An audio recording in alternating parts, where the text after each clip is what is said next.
High in the cloud-draped peaks of the Peruvian Andes, Machu Picchu emerges from the mist like a dream materialized in stone. This 15th century Incan citadel sits nearly 8,000 feet above sea level, perched on a narrow ridge between two towering mountains. The site's very existence defies simple explanation, and despite decades of archaeological investigation, fundamental questions about its purpose and the lives of those who built it remain tantalizingly unanswered. The precision with which massive granite blocks were shaped and fitted together without mortar continues to astound engineers and architects. Some stones weigh more than 50 tons, yet they lock together so tightly that not even a knife blade can slip between them. The Inca possessed no written language, no wheeled vehicles, and no iron tools. Yet they created this architectural marvel that has withstood centuries of earthquakes in one of the world's most seismically active regions. Walking among the terraced agricultural platforms and ceremonial plazas, you can't help but wonder about the sophisticated engineering knowledge required to build in such an inhospitable location. The site's water management system remains functional after more than 500 years, channeling mountain springs through carved stone fountains that still flow today. The astronomical alignments incorporated into certain structures suggest the Inca possessed advanced understanding of celestial movements. The Intihuatana stone, sometimes called the hitching post of the sun, appears designed to mark the solstices with remarkable precision. During the winter solstice, the sun sits directly above this pillar, casting no shadow at midday. Scholars continue debating whether Machu Picchu served as a royal estate, a religious sanctuary, an astronomical observatory, or perhaps all three. The renowned explorer Hiram Bingham brought the site to international attention in 1911, though local people had known of its existence all along. Bingham initially believed he'd discovered the lost city of Vilcabamba, the Incas' last refuge from Spanish conquistadors. Later investigations revealed this wasn't Vilcabamba at all, adding another layer to the mystery surrounding the citadel's true identity and purpose. The skeletal remains found at the site were predominantly female, leading some researchers to propose it served as a sanctuary for sacred women, the Virgins of the Sun. Others argue the bone analysis was flawed and that the population was more balanced. The truth remains obscured by time and the Spanish destruction of Incan records. The construction techniques employed at Machu Picchu demonstrate knowledge that seems almost impossible without modern technology. The Inca practiced a method called ashlar masonry, cutting stones to fit together with incredible precision. But how did they transport these massive blocks up steep mountain paths? How did they shape granite, one of the hardest rocks, using only stone and bronze tools? Experimental archaeology has shown that it's theoretically possible using the materials available to the Inca, but the time and labor required would be staggering. Some estimates suggest it took thousands of workers several decades to complete the site. The sheer determination required to build something so magnificent in such a challenging location speaks to the importance this place held in Incan culture. Thousands of miles away, across the Pacific Ocean and down along Peru's southern coast, another enigma sprawls across the desert floor. The Nazca Lines stretch across nearly 200 square miles of arid plateau, creating one of archaeology's most perplexing mysteries. These enormous geoglyphs were created by removing the reddish pebbles that cover the desert surface, revealing lighter ground beneath. The dry, windless climate has preserved them for roughly 2,000 years. From ground level, the lines appear as shallow trenches crisscrossing the landscape without obvious pattern. But from the air, they transform into recognizable figures. A hummingbird with a wingspan of over 300 feet, a spider, a monkey with an impossibly spiraled tail, a condor, and dozens of other animals in geometric shapes. The Nazca people created these massive drawings between 500 BCE and 500 CE, but their purpose remains hotly contested. German mathematician Maria Reiche dedicated her life to studying the lines, proposing they formed an enormous astronomical calendar. She identified apparent correlations between certain lines and the positions of stars and planets at specific times of year. The theory holds appeal, as many ancient cultures used astronomical observations to guide agricultural activities. However, later researchers found that while some alignments exist, they're not consistent enough to support the calendar hypothesis entirely. Other scholars suggest the lines served ceremonial purposes related to water worship, pointing out that many figures align with underground water sources in this desperately arid region. The construction of the Nazca lines required careful planning and surprising geometric knowledge. Creating such enormous figures that maintain their proportions when viewed from above demands sophisticated understanding of scale and perspective. Some lines run perfectly straight for miles across hills and valleys, never deviating from their course. The Nazca achieved this precision using simple tools, wooden stakes and cord for measuring, and rocks to mark key points. They could use these basic instruments to create complex geometric patterns and perfectly scaled representations of animals and plants. The question isn't really how they made the lines, but why. What drove these people to invest tremendous time and effort creating images visible only from heights they supposedly never reached? The aerial perspective requirement has led to some fantastical theories about the line's origins. Claims about ancient astronauts using the figures as landing strips or messages to extraterrestrial visitors have captured popular imagination, but find no support among serious researchers. What makes these theories particularly unnecessary is that the Nazca culture left ample evidence of their presence in nearby settlements, complete with pottery featuring many of the same animals depicted in the lines. The Nazca created these geoglyphs themselves, without doubt. Understanding their motivations requires looking at their culture, environment, and spiritual beliefs, rather than inventing alien intervention. Recent research using satellite imagery and artificial intelligence has revealed more than 50 new geoglyphs previously unknown to archaeologists. These discoveries suggest we've barely scratched the surface of understanding the full extent of the Nazca lines. Some of these newly found figures are so faded that they're nearly impossible to see even from the air, only becoming apparent through computer enhancement. This ongoing discovery process reminds us that ancient sites continue yielding secrets that our understanding remains incomplete. Each new finding raises additional questions about the scope of the Nazca people's ambitions and the resources they dedicated to this mysterious project. Far across the Atlantic, on England's Salisbury Plain, another ancient puzzle has confounded observers for millennia. Stonehenge stands as perhaps the world's most famous prehistoric monument, its massive stone circle recognizable worldwide. Yet familiarity hasn't brought understanding. The monument we see today represents the final phase of construction that occurred in several stages over roughly 1,500 years, beginning around 3000 BCE. The iconic standing stones, arranged in concentric circles with massive horizontal lintels connecting them, were erected around 2500 BCE during the Neolithic period. These sarsen stones, the largest weighing about 25 tons, were somehow transported from quarries nearly 20 miles away. The smaller blue stones, which can weigh up to 4 tons each, came from the Preseli Hills in Wales, over 150 miles distant.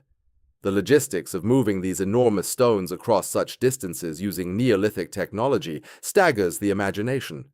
The sarsen stones likely traveled overland using sledges, rollers, and enormous amounts of human labor. Some researchers estimate it would require 500 people pulling in coordinated effort to move a single large stone.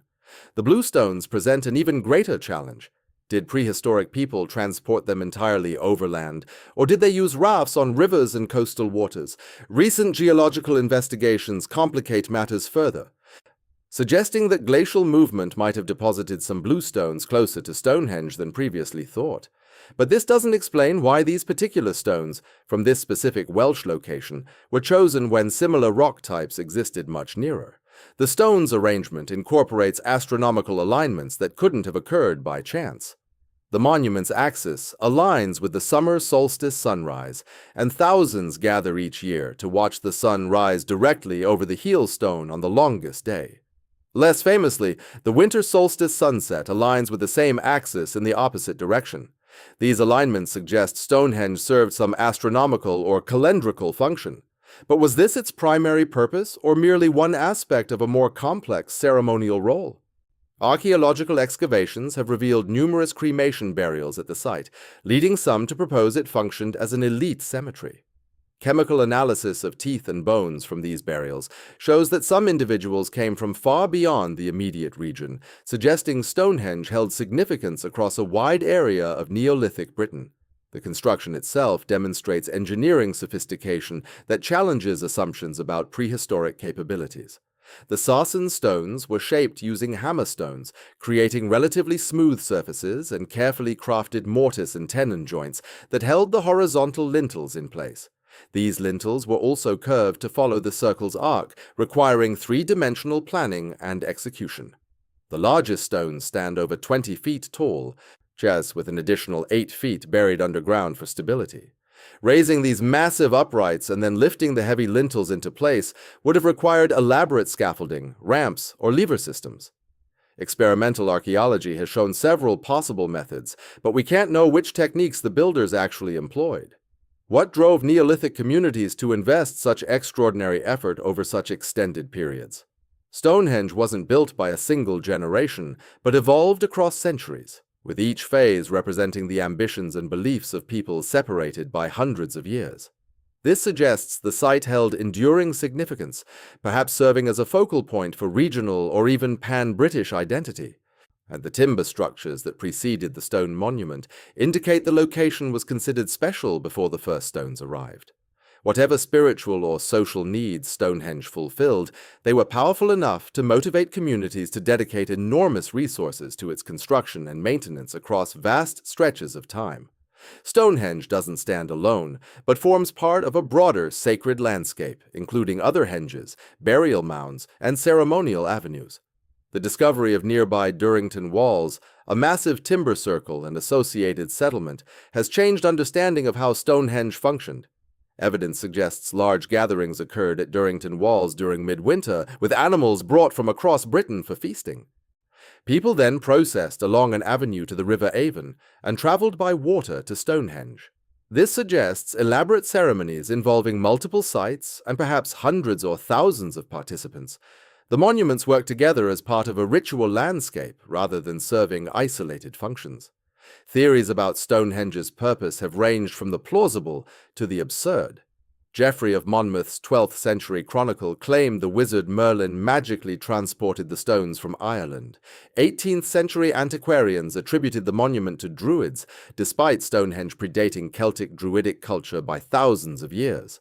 More recent proposals have suggested everything from a healing temple to a sound amplification system designed for ancient concerts. Yet each generation seems to project its own preoccupations onto the silent stones, finding in them reflections of contemporary concerns. The monument's enduring mystery invites interpretation, and its builders left no written records to constrain our imaginations.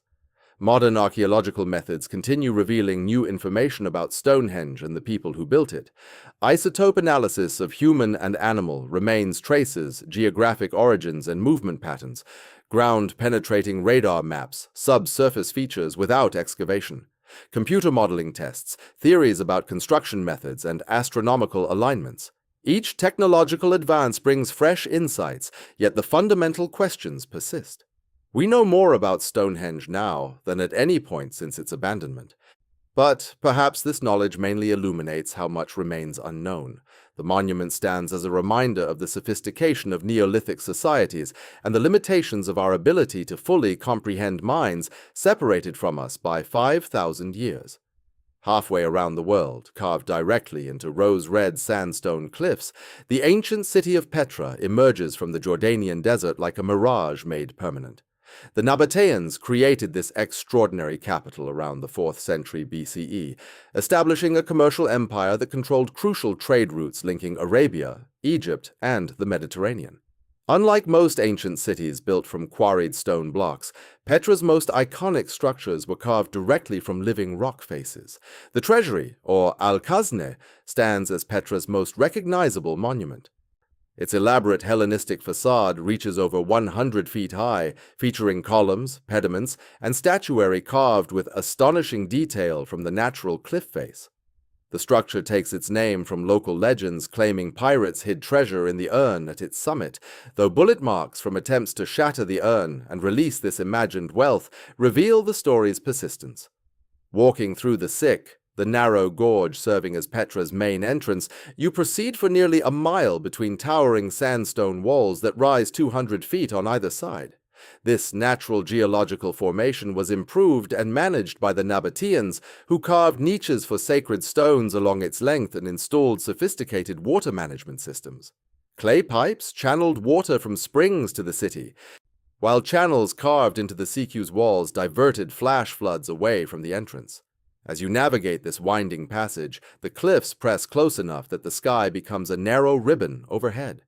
Then suddenly, through a gap between the rocks, the treasury appears. The contrast between the confined darkness of the Sikh and the sunlit splendor of the facade creates a dramatic revelation that still takes your breath away 2,000 years later. The Nabateans were master hydraulic engineers, transforming this arid valley into a thriving city by capturing and managing every available drop of water. They built dams, cisterns, and ceramic pipelines that collected seasonal rainfall and spring water, distributing it throughout the city. Some estimates suggest Petra's water system could support a population of 30,000 people in a region receiving less than 6 inches of annual rainfall. This technical achievement made their commercial success possible, allowing them to establish a permanent settlement at this strategic crossroads. Caravans traveling from Arabia with frankincense and myrrh, or from India with spices and silk, stopped at Petra to rest, trade, and pay taxes to the Nabatean king. The rock-cut architecture that makes Petra so distinctive required different techniques than conventional construction. Carvers worked from the top down, carefully chipping away stone to reveal the desired forms. They couldn't correct mistakes by replacing blocks because the entire facade was continuous with the cliff itself. Any error became permanent, visible for eternity. Despite these constraints, the artisans achieved remarkable architectural sophistication, blending Nabatean, Egyptian, and Greco-Roman styles into something unique.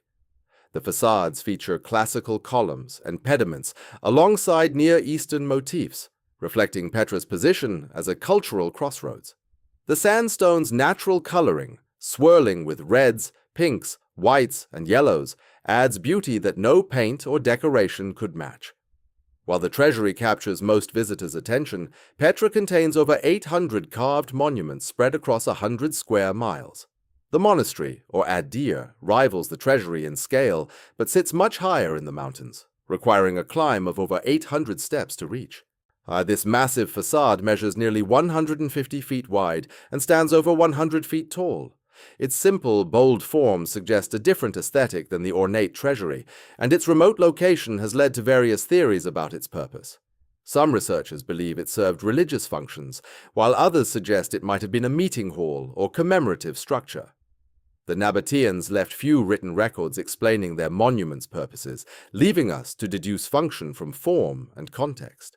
Walking through these carved canyons and approaching the various facades scattered throughout Petra's landscape, visitors encounter a civilization that mastered stone like few others in history. The Nabateans didn't just carve buildings into cliffs, they engineered entire water management systems within the rock itself. Channels, cisterns, and pipes snake through the sandstone, capturing seasonal rains and distributing water throughout the city. This hydraulic engineering allowed a substantial population to thrive in one of the driest environments on Earth. The sophistication of these systems speaks to careful planning and deep understanding of their environment. Yet the specific techniques they use to survey, measure, and construct these networks remain only partially understood. Beyond the central monuments, hundreds of tomb facades dot the surrounding cliffs, ranging from simple carved rectangles to elaborate multi-story structures.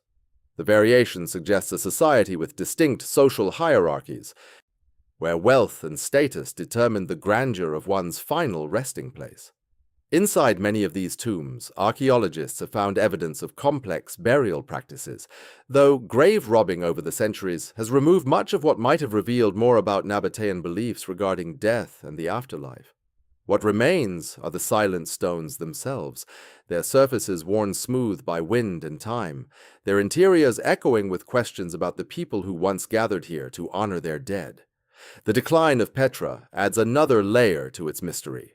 As Roman influence grew in the region and trade routes shifted, the city's importance gradually waned. By the time of the Islamic conquest in the 7th century, Petra had largely been abandoned, known only to local Bedouin tribes who sheltered in its carved spaces.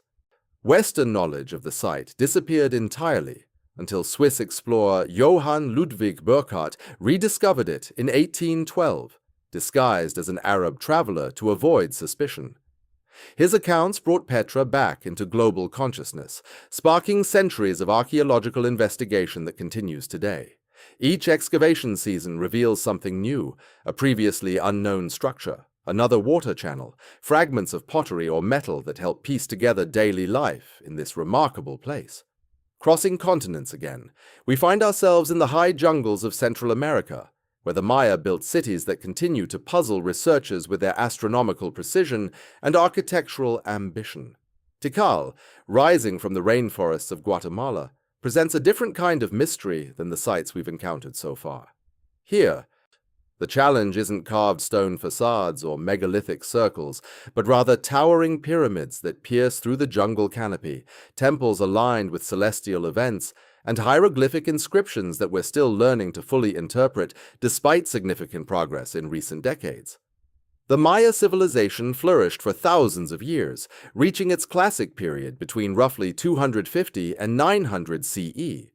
During this time, they developed one of the most sophisticated writing systems in pre-Columbian Americas, created remarkably accurate astronomical calendars, and built cities that supported tens of thousands of people in environments that seem inhospitable to large-scale urban development.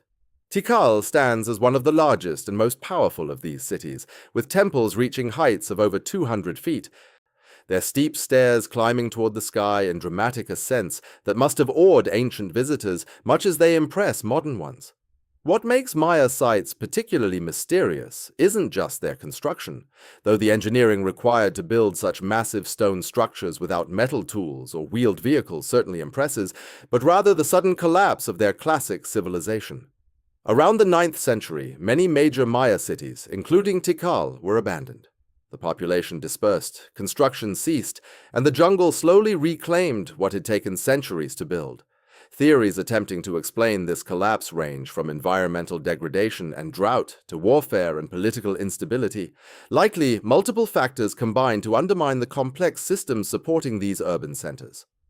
But the specifics remain debated, and the Maya collapse stands as one of archaeology's most compelling mysteries. Walking through Tikal today, visitors climb ancient plazas and pyramids, many of which have been cleared of vegetation and partially restored. But much of the city still lies buried under centuries of jungle growth. Recent LiDAR technology, which uses laser pulses to penetrate forest cover and map the ground beneath, has revealed that Tikal and surrounding Maya cities were far larger than previously believed. Thousands of previously unknown structures, houses, defensive walls, agricultural terraces, have appeared in these high-tech surveys, suggesting population levels that dwarf earlier estimates.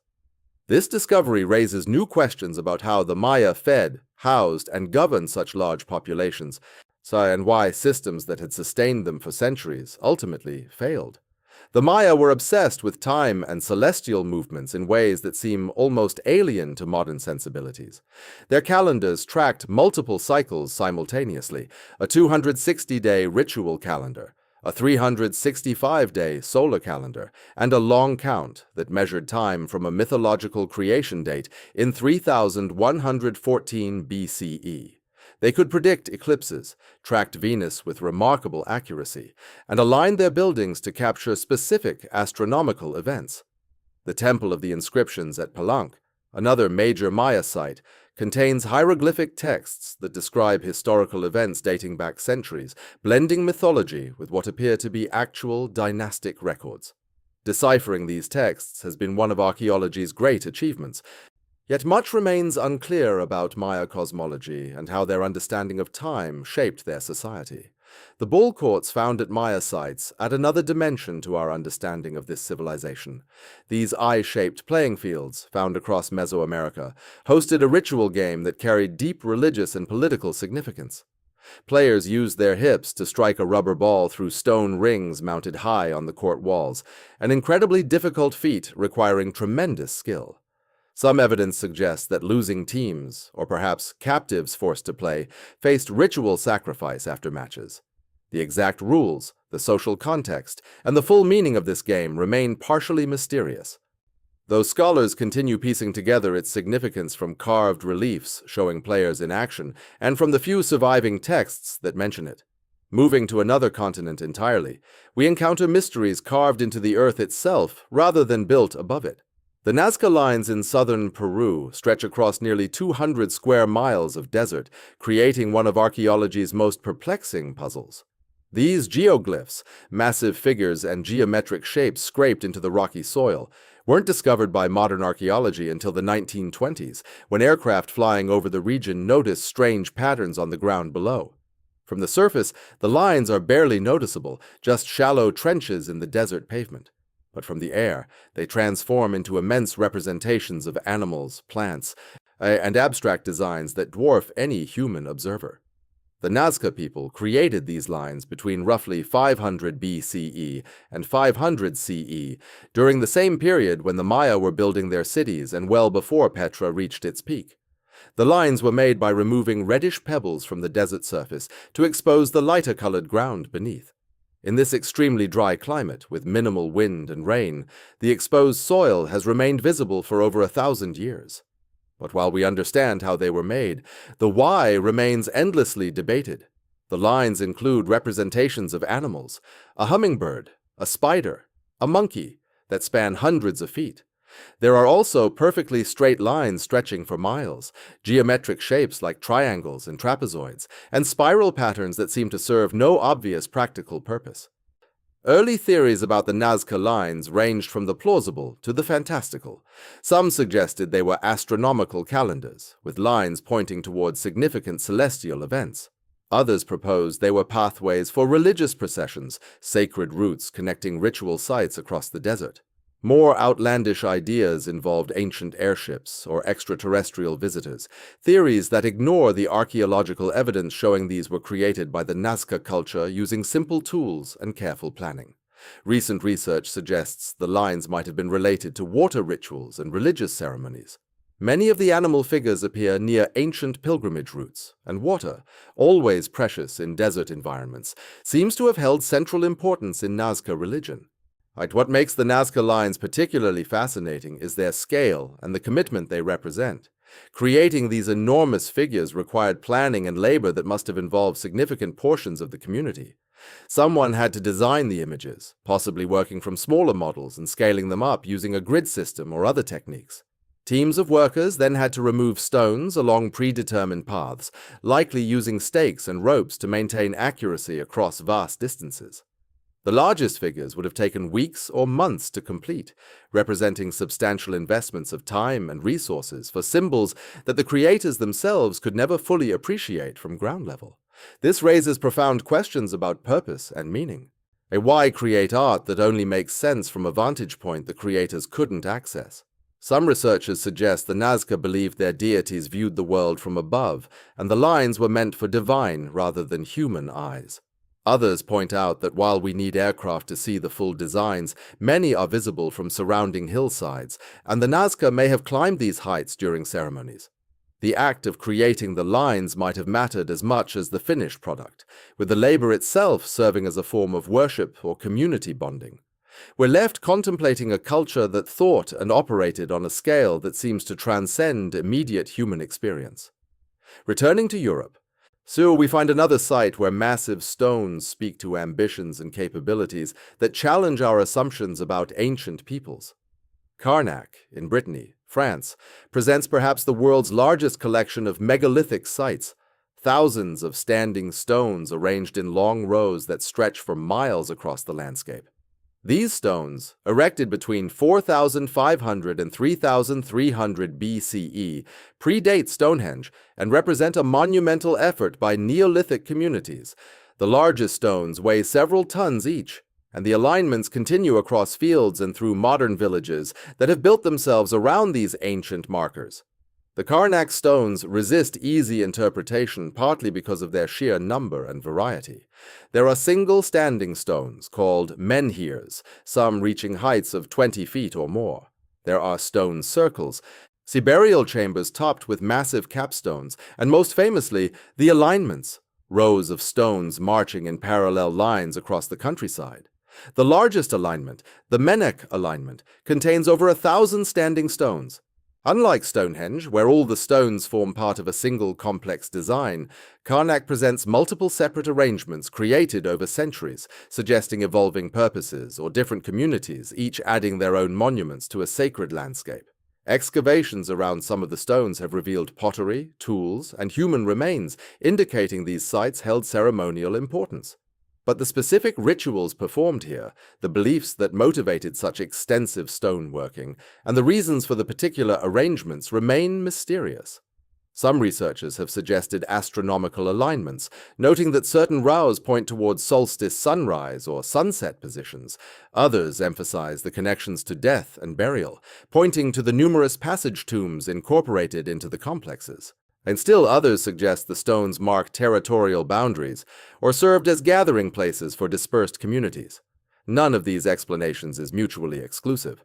The stones might have served multiple purposes over the centuries they were in use. What strikes many visitors to Karnak is the persistence implied by these monuments. Generation after generation of people maintained these sites, added to them, and used them for purposes important enough to warrant tremendous labor. The societies that built them left no written records, no clear explanations carved into the stones themselves. We're left with the mute testimony of the rocks, arranged with clear intentionality but silent about their meaning. This silence might be the deepest mystery, not the technical questions of how these monuments were built, but the human questions of why people found them necessary, what beliefs or needs drove their construction, and what it meant to the individuals who dedicated their lives to hauling, shaping, and erecting these enduring markers. Across the Mediterranean, on the island of Crete, we encounter a different kind of architectural mystery in the palatial complex of Knossos. This sprawling structure, with its hundreds of interconnected rooms, multiple stories, and elaborate frescoes, was the ceremonial and administrative heart of Minoan civilization. Built and rebuilt between roughly 1900 and 1380 BCE, Knossos represents Bronze Age sophistication, with indoor plumbing, light wells, storage facilities for massive quantities of goods, and architectural flourishes that suggest both wealth and artistic achievement.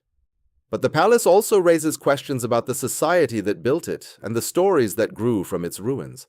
Knossos is most famous for its association with the legend of the Minotaur, the half-man, half-bull creature that supposedly dwelt in a labyrinth beneath the palace, demanding tribute of Athenian youth until Theseus slew it with Ariadne's help.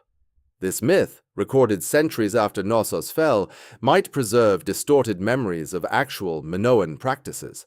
The palace's complex layout, with its winding corridors and multiple levels, could have inspired labyrinth stories. Bull imagery appears throughout Minoan art, including dramatic frescoes showing young people leaping over charging bulls, suggesting some kind of ritual or sport involving these animals. Perhaps later Greeks. So encountering ruins they didn't understand, and hearing fragmentary stories about bull rituals, wove these elements into the Minotaur myth. The mystery deepens when we consider what happened to Minoan civilization. Around 1450 BCE, most Minoan palaces were destroyed, though Knossos continued in use for another century or so before it too fell. Some evidence points to the massive volcanic eruption on nearby Thera, modern Santorini, which would have generated tsunamis and earthquakes affecting Crete. Others suggest invasion by Mycenaean Greeks from the mainland. The truth might involve both natural disaster and human conflict. What we know is that a sophisticated civilization that had flourished for centuries disappeared relatively suddenly, leaving behind structures whose purposes we're still debating. And the Minoans used a writing system called Linear A, found on clay tablets throughout their territories. Despite decades of effort, Linear A remains undeciphered. We can identify it as a script. We can see repeated symbols that clearly represent some kind of language, but we can't read it. This makes understanding Minoan society frustratingly difficult. We have their art, their architecture, their trade goods, but we lack their own words explaining their world. A later script, Linear B, was deciphered in the 1950s and revealed as an early form of Greek used by the Mycenaeans who succeeded the Minoans. But Linear A keeps its secrets, adding another layer of mystery to an already enigmatic culture. Traveling to the opposite side of the world, we find mysteries carved into volcanic rock on one of Earth's most remote inhabited islands. Easter Island, or Rapa Nui as its indigenous people call it, sits over 1,000 miles from the nearest inhabited land in the vast Pacific. Here, the Polynesian settlers who arrived around 1200 CE created something unprecedented. The Moai, massive stone statues with elongated faces and truncated bodies that have become among the most recognizable archaeological images in the world. Nearly 900 Moai dot the island, most carved from volcanic tuff at a single quarry called Rano Raraku. They range from a few feet to over 30 feet tall, with the largest weighing over 80 tons. The Moai represent ancestors, according to Rapa Nui tradition. They were carved and transported to platforms called ahu around the island's perimeter, where they stood with their backs to the sea, watching over the communities of the living. The feat of moving these massive statues from the quarry to their final positions has generated endless speculation. Early theories suggested the islanders used wooden rollers, though this would have required substantial timber resources on an island that was largely deforested by the time Europeans arrived. More recent experiments have shown that Moai can be walked upright using ropes and a rocking motion, which matches Rapa Nui legends saying the statues walk to their positions. Whether this was actually the primary method used remains uncertain. What happened to Rapa Nui society presents one of archaeology's most debated cautionary tales. By the time Europeans arrived in 1722, the island supported a small population living in relative poverty. Most Moai had been toppled from their platforms, lying face down as if deliberately destroyed. The island showed signs of severe deforestation and environmental degradation. Some researchers interpreted this as a story of ecological collapse, a society that overexploited its resources building monuments until environmental destruction led to societal breakdown, warfare, and abandonment of the statue cult. This narrative became a parable about sustainability and the dangers of unchecked resource use. However, more recent research has complicated this story considerably. While environmental degradation certainly occurred, the complete collapse narrative might overstate the case. The island's population may have stabilized at a sustainable level before European contact. The introduced diseases, slave raids, and cultural disruption that followed European arrival probably contributed far more to Rapa Nui's decline than any pre-contact collapse. The toppled Moai might have fallen during conflicts following European contact rather than in some earlier societal breakdown. As with many archaeological mysteries, the reality appears more complex than earlier simplified versions suggested. The unfinished Moai still in the quarry at Rano Raraku add another dimension to the mystery. These statues, in various stages of completion, were abandoned as if work suddenly ceased. Some are barely sketched into the rock face, while others are nearly finished, waiting only to be detached from the bedrock. Walking among these frozen works in progress creates an eerie sense of interrupted time, as if the carvers set down their tools one day and never returned. What caused this cessation remains unclear. Was it environmental crisis, social upheaval, or simply a shift in cultural priorities? The silent statues offer no answers. Returning to the ancient Mediterranean world, we encounter another site where mystery intertwines with legend. Delphi, perched on the slopes of Mount Parnassus in Greece, served as home to antiquity's most famous oracle. For over 1,000 years, pilgrims traveled from across the Greek world and beyond to consult the Pythia, the priestess who delivered prophecies while in ecstatic trances. The ruins that remain today, temples, treasuries, a theater, and a stadium, speak to Delphi's importance as both religious center and political institution. But the oracle's methods and the source of its supposed prophetic powers remain subjects of investigation and speculation. Ancient sources describe the Pythia entering the temple's inner chamber, inhaling vapors rising from a chasm in the earth, and falling into a trance state during which Apollo, god of prophecy, spoke through her. Her utterances, often cryptic and ambiguous, were interpreted by temple priests and delivered to the questioners. These prophecies shaped major political decisions, guided colonial expeditions, and influenced personal choices for centuries. The oracle's influence was such that tyrants and democrats alike sought its guidance, and questioning its authority was considered impious. For a long time, scholars dismissed the vapor story as legend. Geological surveys of the temple site found no chasm, no obvious source for mind-altering gases.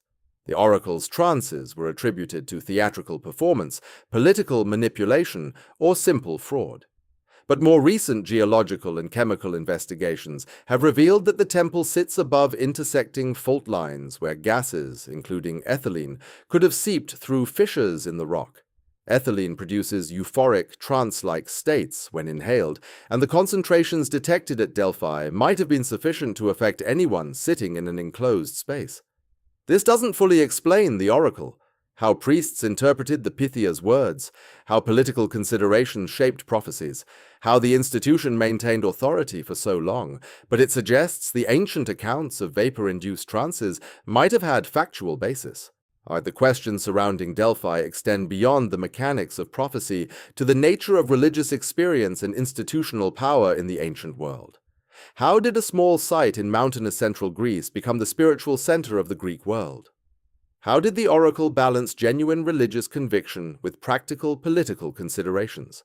How much did questioners' own expectations and interpretations shape the meaning of ambiguous prophecies? These questions touch on fundamental aspects of how ancient societies understood divine communication and how religious institutions wielded authority.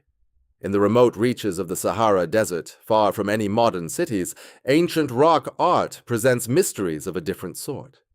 The Tassili Niger Plateau in Algeria contains thousands of paintings and engravings spanning roughly 10,000 years of human presence.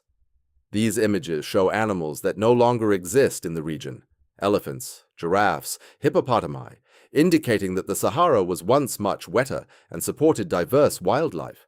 But among the naturalistic animal paintings are stranger images, figures with round heads and unusual proportions, beings that seem to float or fly, scenes that defy easy interpretation. Some of these paintings date back 8,000 years or more, making them among humanity's oldest artistic expressions. The mysterious, round-headed figures have sparked particular interest and wild speculation. These paintings show humanoid forms with large circular heads, often lacking facial features or having simplified dot eyes. Some wear what appear to be elaborate costumes or body decorations. In some scenes, they seem to be dancing or performing rituals. The style is distinct from later, more naturalistic human figures painted in the same locations. Who or what do these round-headed beings represent? Some researchers suggest they depict humans wearing masks or ceremonial gear. Others propose they represent spiritual beings or shamanic visions, perhaps connected to trance states induced by dance or psychoactive plants. More fantastical interpretations see them as depicting ancient astronauts, a theory lacking any serious archaeological support, but which persists in popular imagination. What makes Tassili particularly valuable is the timeline it preserves. Successive layers of art show environmental and cultural changes over millennia. Early paintings show hunters pursuing wild animals. Later images depict cattle herding, suggesting the transition to pastoral lifestyles. Eventually, as the climate dried and the Sahara transformed into desert, the paintings show camels and desert-adapted animals. The art chronicles human adaptation to a changing landscape, though we lack written records explaining the beliefs, stories, and meanings behind these images. We see what people painted, but can only guess at why they chose these particular subjects, what stories they told about the beings they depicted, and what rituals or traditions connected to these remote rock faces. Crossing yet another ocean, we encounter the stone spheres of Costa Rica scattered throughout the Diquís Delta region. These perfectly round stones, ranging from a few inches to over 6 feet in diameter, I number in the hundreds. Made from various types of rock, including gabbro and limestone, they were created by the region's indigenous peoples sometime between 300 and 1500 CE. The largest spheres weigh 15 tons or more. They're remarkably precise. Some of the best preserved examples are spherical to within a few millimeters, representing incredible skill in stoneworking. But their purpose remains unknown. The spheres were found in various arrangements, some in straight lines, others in triangular or curved patterns, though many have been moved from their original positions by farmers clearing land or by collectors taking them for display. This displacement has made it difficult to determine whether their original arrangements held significance. Were they astronomical markers, territorial boundaries, status symbols for elite families, ritual objects? All these theories have been proposed, But without written records from the cultures that created them, and with many spheres removed from archaeological context, definitive answers remain elusive. The technical mystery of how these spheres were made is itself fascinating. Creating a nearly perfect sphere from hard stone using only stone tools requires remarkable patience and skill. The most accepted theory suggests the makers roughed out a sphere shape, then refined it through repeated heating and cooling, causing the outer layers of rock to flake off. By carefully controlling this process and grinding the surface smooth, they could achieve remarkable precision. But this would have required tremendous time and effort, suggesting the spheres held significant cultural importance. Societies don't invest such labor in objects that don't matter. These stones meant something profound to their creators, even if that meaning remains hidden from us. In the high desert of Jordan, beyond Petra's carved canyons, lies a landscape dotted with thousands of stone structures visible primarily from the air. These formations, called wheels by researchers due to their spoke-like patterns radiating from central cairns, stretch across huge areas of desert in Jordan, Syria, and Saudi Arabia. They vary in design. Some are simple circles. Others feature complex geometric patterns with multiple spokes and concentric rings. Dating is difficult, but some appear to be thousands of years old, potentially predating many of the more famous monuments we've discussed. Their purpose is completely unknown. And these structures are low to the ground, built from rocks arranged in patterns that only make visual sense from above. This has led to comparisons with the Nazca lines, though the techniques and styles are completely different. Unlike the Peruvian geoglyphs, which expose lighter soil beneath dark surface stones, the desert wheels are built up from arranged rocks. Some appear aligned with astronomical phenomena, though this remains debated. Others might have served as territorial markers, burial sites, or ritual spaces. Recent surveys using satellite imagery have revealed far more of these structures than were previously known, suggesting they were a significant part of ancient desert cultures about which we know very little. The wheels join a category of mysterious structures that modern technology has only recently revealed in their full extent. Across the world, aerial photography and satellite imagery have exposed patterns invisible from ground level, earthworks in the Amazon, geometric patterns in the Arabian Peninsula, entire cities hidden under jungle canopy. These discoveries remind us how much remains unknown, how many ancient sites await discovery or proper investigation. They also highlight a recurring theme in archaeological mysteries, the human tendency to create on scales that transcend immediate practical needs, to build monuments that speak to beliefs, values, and worldviews we can only partially reconstruct. In Turkey, the recent excavation of Göbekli Tepe has overturned assumptions about the development of human civilization. This site, dated to roughly 9,500 BCE, features massive T-shaped limestone pillars arranged in circles, some carved with elaborate reliefs of animals. What makes Göbekli Tepe revolutionary is its age. It was built by hunter-gatherers before the development of agriculture, pottery, or permanent settlements. This challenges the traditional narrative that complex monuments required settled agricultural societies. Instead, Göbekli Tepe suggests that religious or ritual motivations might have preceded and even driven the development of agriculture and settled life. People gathered to build these structures, then perhaps settled nearby to maintain them, eventually developing farming to support the communities that had formed around the ritual site. The pillars at Göbekli Tepe stand up to 16 feet tall and weigh up to 10 tons. Moving and erecting them required organized group effort.